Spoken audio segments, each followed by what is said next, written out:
A school in Texas is singling out students on their menstrual cycle.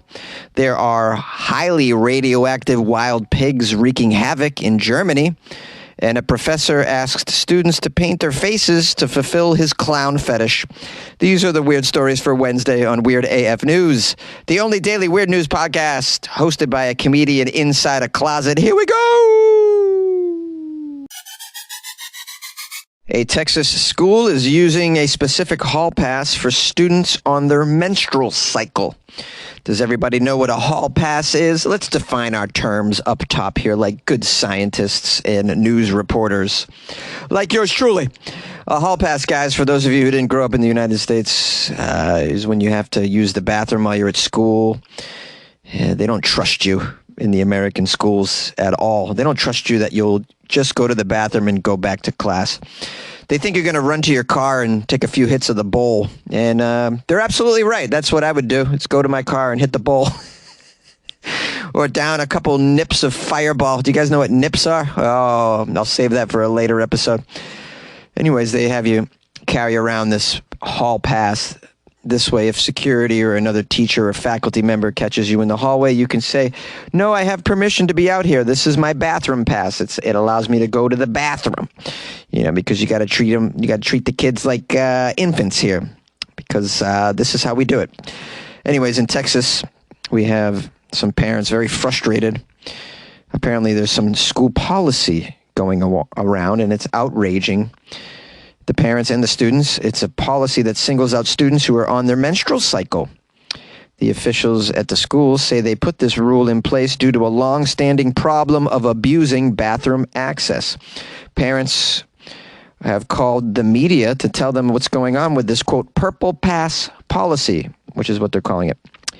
It is taking place at the Western Hills campus in Northwest San Antonio. The rule was put into place last year, the Purple Pass policy. It's a purple slip of paper, and it's used for 6th through 10th grade students when they need to use the bathroom during their menstrual cycle. They are supposed to carry around this slip of paper saying that they have permission to use the bathroom and that they are also on their menstrual cycle. I mean, why don't you just let people use the bathroom if they need to use the bathroom with just one pass? I don't know why you got to single out the menstrual people.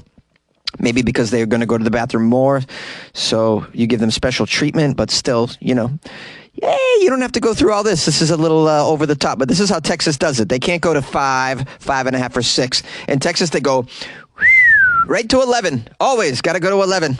Now we have a quote from a Texas mother of one of these students at the school, and she's none too pleased.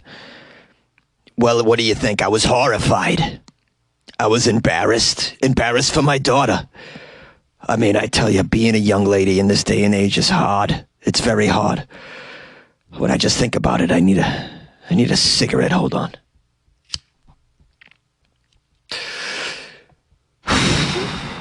It's hard being a woman, you know, as it is just being with everything going on in the world in general. It's just very hard. And you have to share your female bodily functions with everyone. I can't even imagine it. I just can't imagine sharing your female bodily functions with everyone. I mean, I haven't shared my female bodily functions with anyone in a few decades, and to be honest with you, I miss it. I'd love to share my female bodily functions with somebody. I don't know. I just have no prospects in that department, you know. I'm working on it, though. I'm on a dating app. I mean, what are you supposed to do? It's just hard. It's hard being out there. It's just hard. That's my thing anyways. But I can't even imagine being a young lady in this day and age. That's what I'm saying. And boy, am I lonely. And now we have a letter that was sent to the parents by the school headmaster, Trinit Keffa. I'm going to repeat the name of the school headmaster. Trinit Keffa. What is this, a Nazi? "Yes, that's right. You will carry around the purple pass, so I want to know if you're bleeding. I am Trinit Keffa." Oh my goodness. If you got a school headmaster named Trinit Keffa, you know, you want to pull your kid out of there right away. It's just going to go south, trust me. Trinit Keffa. No sense of humor with this person. Trinidad Keffa sent a letter to the parents saying that every student gets 4 bathroom passes every quarter. We allow you to pee 4 times a quarter. That's 1 every 12 days. What's wrong with that? And you should hold it. You hold your urine. If I so much as hear you whimpering because your bladder's filled, by golly, it's the cane for you. What kind of prison are they running over here in Texas?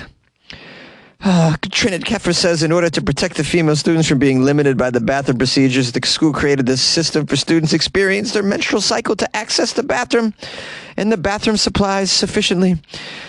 Trinidad Keffer wrote, "This slip of paper is very small and purple. Has a Shakespearean quote from Sonnet 18. It says, 'Shall I compare thee to a summer's day? Thou art more lovely and more temperate.'" Does Keffer realize that Shakespeare wrote this for a dude? I don't know. I don't know if anybody in Texas really knows what Shakespeare was up to here. Trinidad Keffer went on to say, all the students need to do is discreetly show the purple paper to a teacher. They'll be allowed to leave, no questions asked. Students who are still nervous about how the procedure works without feeling embarrassed can always access our upper school nurse. Now we have mothers of the school calling this policy a little bit overreach. Here's a quote from a parent.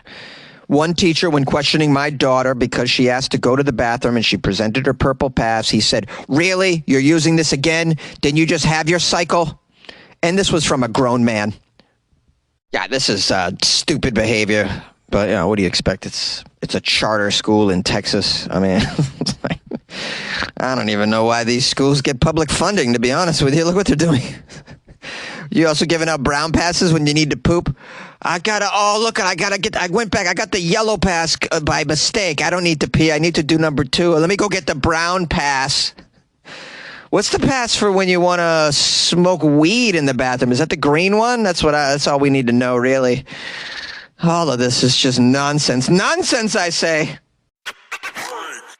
Radioactive wild pigs are wreaking havoc in Germany. Why?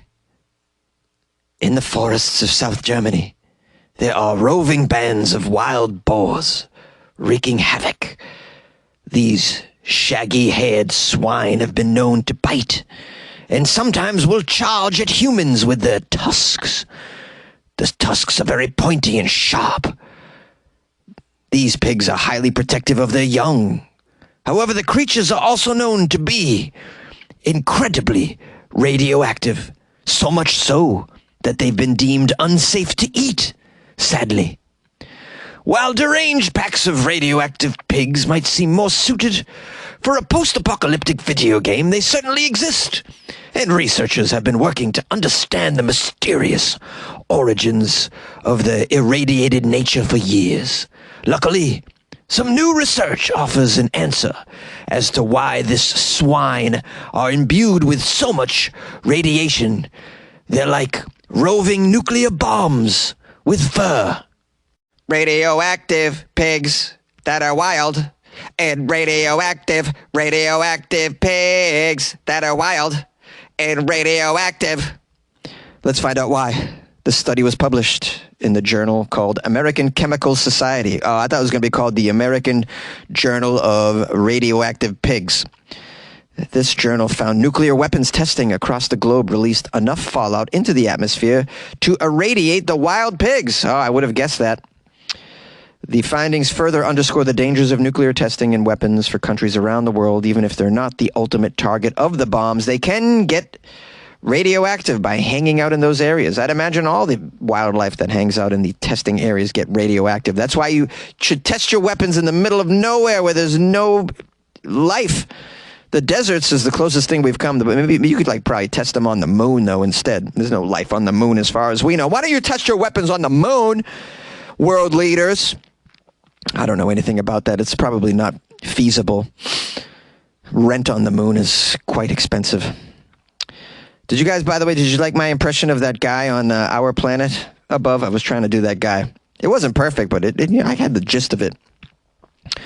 We have author of the study, George Steinhauser. He's a radiochemist at the Vienna University of Technology. He says the long-forgotten atmospheric nuclear weapons tests and their fallout still cast a shadow on this environment. Just because they took place 60 years ago doesn't mean they no longer impact the ecosystem. Scientists have known for years that a population of wild boars in southern Germany contain incredibly high levels of radioactive cesium. They long suspected that much of this is due to the 1986 Chernobyl nuclear disaster that released enormous amounts of cesium-137, which is a specific isotope produced by nuclear reactors, as you all know, into the air, where it spread all over Europe, eventually leached into the boar's food source. However, the boars differed from other creatures in the region in very notable ways. For one, the amount of cesium-137 greatly declined in other animals throughout southern Germany due to its half-life, Yet, these wild boars remained fairly radioactive. That's why Steinhauser and his colleagues decided to investigate why are these pigs so radioactive. After testing the meat from the various wild boars, they discovered that the animals actually contained a very high level of cesium-135. Oh no, not the 135. I thought it was just the 137. Not the 135, which is a much longer-lasting radioactive isotope. I knew that. I know everything about isotopes. It's produced primarily by nuclear weapons exploding. Whenever there was a nuke test, the cesium would spread throughout the earth and eventually settle down to the ground. The isotopes eventually made their way to the wild boar's underground food source of deer truffles, which soaked up more and more cesium over time, like a sponge. Now, this isn't to say that Chernobyl didn't add to this radiation of the pigs. The disaster certainly added to the wild boar population's current state of radiation. However, the latest study has found that humans have, once again, irreparably damaged their ecosystems in surprising ways due to nuclear weapons tests. Yay, the humans! Every story about nature makes me feel horrible about being a human being. I've already mentioned this on the show. And I've mentioned that show, Our Planet, which makes me feel like crapola. Can't watch it. They'll be like, oh, the polar bear, look at it. Look at the polar bear, it's dirty. It looks like it just changed the oil of a Kia. And then you see the polar bear swimming for days. This polar bear's been swimming for 60 days because there's no more ice. There's no more ice in the poles for the bears to take a breather and rest upon. Because no, the humans have used all the ice to make boba beverages in Hollywood, California. Oh, those humans, what pieces of crap they are. Anyways, I should mention something about the wild pigs that are radioactive. Don't eat them. I think that's a helpful thing to say. Don't eat these shaggy-haired swine. I don't think they taste good anyways. I've never eaten wild boar. Have you guys had wild boar jerky? Sounds like that would be a thing to do. Wild boar jerky. Jerky my wild boar. You don't want that radioactive jerky. I don't recommend eating boar. I think it's going to be gamey. Anyone eat it? Call the show. Answer my strange questions. What's wrong with you? 646-450-2012. Stay away from the boar! Want to create your own podcast? Spotify's platform lets you easily make, record, and distribute a podcast everywhere, even earn money, all in one place for free. It's called Spotify for Podcasters. Record, edit on your phone or your computer, send it to Spotify, and everywhere podcasts are heard. They even have video recording options. Spotify for Podcasters allows you to earn money with ads and subscriptions as well. Best of all, it's free. Try it. Download Spotify for Podcasters or go to spotify.com/podcasters to get started. And good luck with your podcast. Good luck with your life, man. A professor asked his college students to paint their faces to fulfill his clown fetish. Great title. Can't believe it's true. But yes, a Louisiana professor has been accused of using his students to fulfill a self-described clown fetish by painting their faces or asking them to paint their own. Oh, he sometimes painted their faces? How strange. And asked them to paint their own. Bro, you could have just got a job at the county fair painting kids' faces if that's your thing. Or just go to an insane clown posse concert, man, if this is your fetish. This weirdo would be in the back of the ICP concert just touching himself. Oh, clown faces. Oh, clown faces. What a freak, man. These fetishes are so bizarre. I do not understand them. I've covered so many on the podcast, and they just get more and more bizarre. A clown fetish? Really? So dumb. You're not allowed to shame someone for their fetish. Yeah, it's my podcast. I'll shame people for their stupid fetish. This is stupid. Clown fetish. You're dumb. Unbelievable levels of dummishness with your clown fetish. And then even dumber to have your students do it. Would you think you weren't going to get caught? You didn't think any student was going to tell somebody? So we had a strange homework assignment in our class. I don't know if you guys have had Professor Takash, but Professor Takash had me on Zoom video paint my face like a clown while he watched. It was very odd. Did you not think someone was going to tell on you, stupid?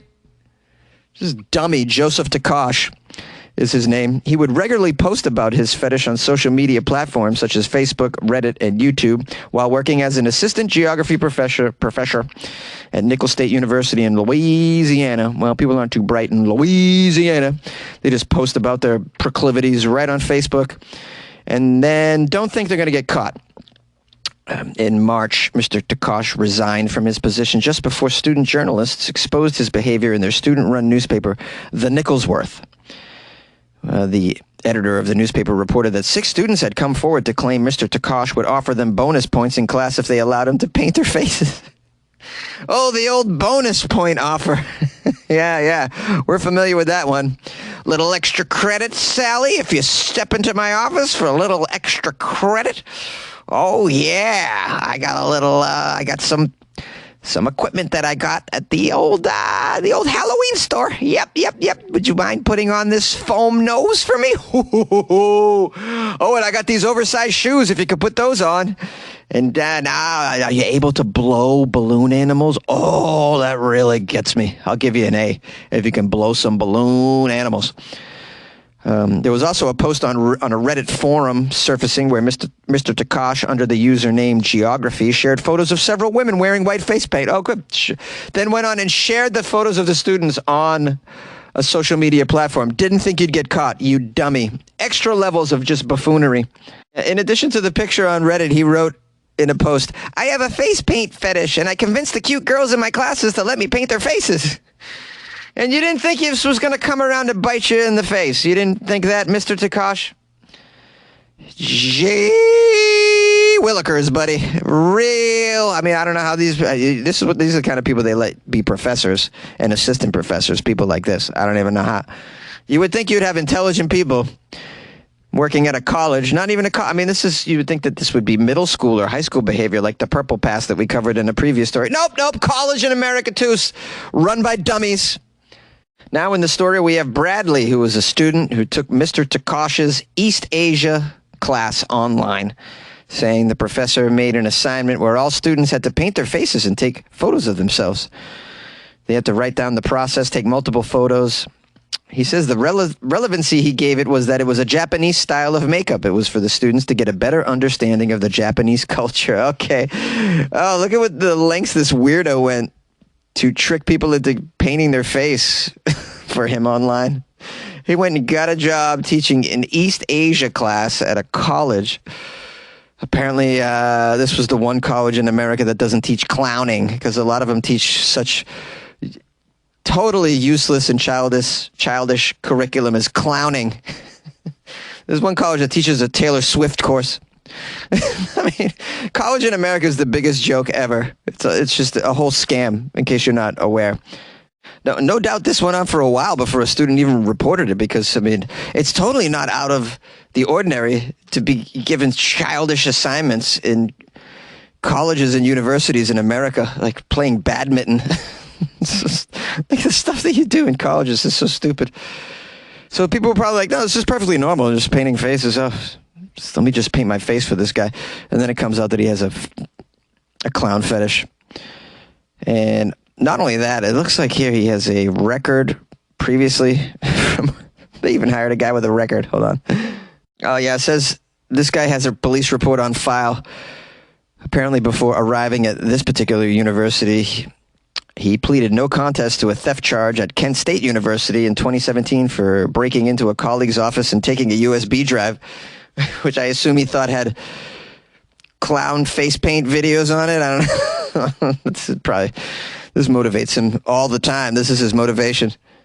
Oh, and there's another incident of face paint fetishism from the previous school as well.